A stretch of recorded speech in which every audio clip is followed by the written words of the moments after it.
Welcome to Comic Toy Reviews. This is a review on the Crimson Dynamo 6-inch action figure, part of the Iron Man carded line of figures. This is the back of the packaging. I'm going to open this up now and tell you a story about how this one and Titanium Man took years to finally see a production version of, and it was a big question if it would even be made.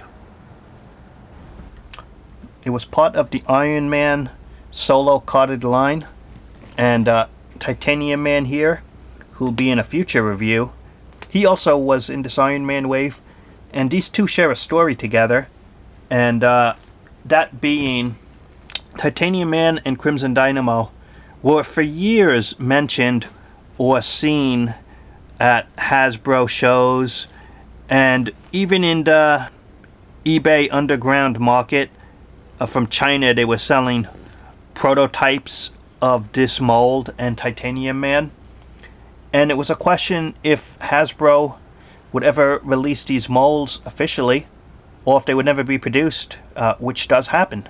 Figures that you see get announced are never officially published, and thankfully it took maybe a couple of years, but we finally got the release of the Crimson Dynamo action figure. I looked at the copyright on the mold here, and it says 2009. That's right, this sculpted figure was made in 09, and they finally made it. I think it was last year that this figure was out in the stores.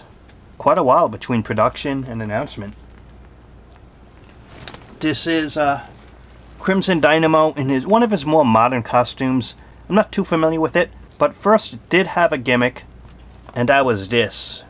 It's a firing projectile, and this was actually in the Iron Man 1 movie, the action figures. Some of them had this clip-on arm thing, but it's pretty useless in my opinion. The figure itself is really nice, and one thing to notice is this is the open hand and this is the closed fist. On Titanium Man it's the opposite. This hand is open and this one is closed. I'm going to show you the detail.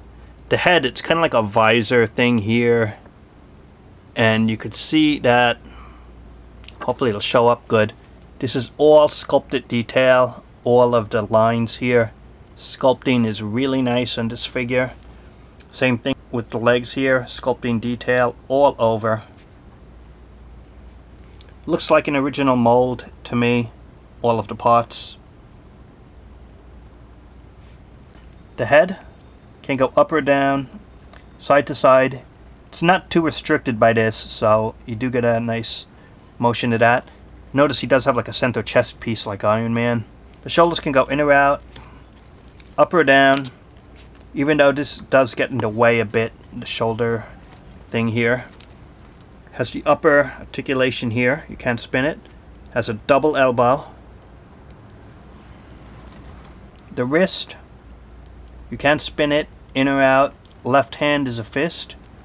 Right hand, you can't spin it in or out, it's an open hand. Upper body, up or down, and you can't spin it at the waist. Right here, the hips ball jointed, side to side, up or down, and you got the upper articulation there. You got double knees, but what's really nice is the boot top covers up the knee articulation. It's always nice to see that in an action figure. Covers up the knee like that, and it works well. Feet, side to side, you can't spin it up and down, but otherwise that's it for the articulation. Not too detailed in the feet though. Overall, if you have an Iron Man collection, it's always good to have some more villains for him to fight, and this is one of those characters. So thanks for watching, and talk to you later.